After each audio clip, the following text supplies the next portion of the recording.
বিহার নির্বাচনের ফলাফল এখনো পর্যন্ত যে ফলাফল তার সংখ্যাগরিষ্ঠতা পেরিয়ে 200-র কাছাকাছি আসনে এগিয়ে বিজেপি।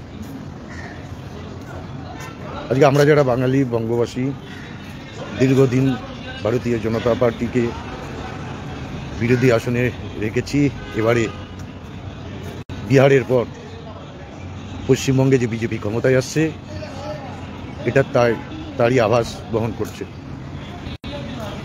তাই বঙ্গ বিজেপির যত কর্মী সমর্থক আছে তাদেরকে আশ্বস্ত করছে, আপনারা তৈরি হন, শক্ত হন, দায়িত্বের সঙ্গে ভারতীয় জনতা পার্টি মমতা ব্যানার্জি সরকারকে বিসর্জন দেবে। এখন এসআইআর হচ্ছে, আশা করি 1 কোটির উপর ভুয়ো ভোট, মৃত ভোট, বাংলাদেশি ভোট মাইনাস হবে। বিহার নির্বাচনে এসআইআর পর ভারতীয় মুসলিমরা বিজেপিকে সমর্থন করেছে, যেটুকু আভাস পাওয়া যাচ্ছে।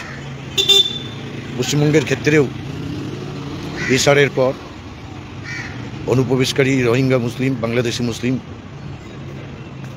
এগুলো তাড়িয়ে দেওয়ার পর যে স্বচ্ছ ভোটার তালিকা প্রকাশ হবে, যারা ভারতীয় তারা ভারতীয় জনতা পার্টির পক্ষে থাকবে। তৃণমূল সরকারকে 2026 আমরা বিসর্জন দেব। ভারতীয় জনতা পার্টি তার প্রস্তুতি তৈরি নিচ্ছে। বিহারের নির্বাচনের ফলাফলের পর বাংলায় একটা ঝোড়ো হাওয়া উঠতে চলেছে। অনেক হয়েছে তৃণমূল, বাংলায় সরকার গড়বে বিজেপি। বিহারে এনডিএর ব্যাপক জয় নিয়ে কি বলছেন দিলীপ ঘোষ, শুনবো।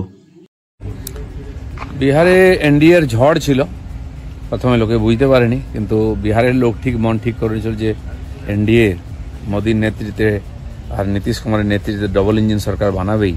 আর এমনভাবে বানিয়েছে, আর আরজেডি এবং মহাগঠবন্ধনকে খুঁজেই পাওয়া যাচ্ছে না। এই অবস্থা হবে, বিশেষ করে কংগ্রেসকে তো দূরবীন দিয়ে দেখতে হবে। 200 হয়ে যাবে প্রায় মনে হচ্ছে এনডিএর ওখানে।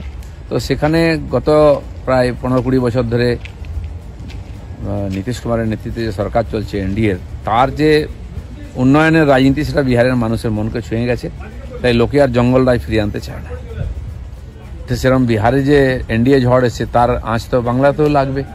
এখানকার লোক অলরেডি মন পরিবর্তন করতে শুরু করেছেন যে এখানেও জঙ্গল রাজ চলছে, তার পরিবর্তন করবেন।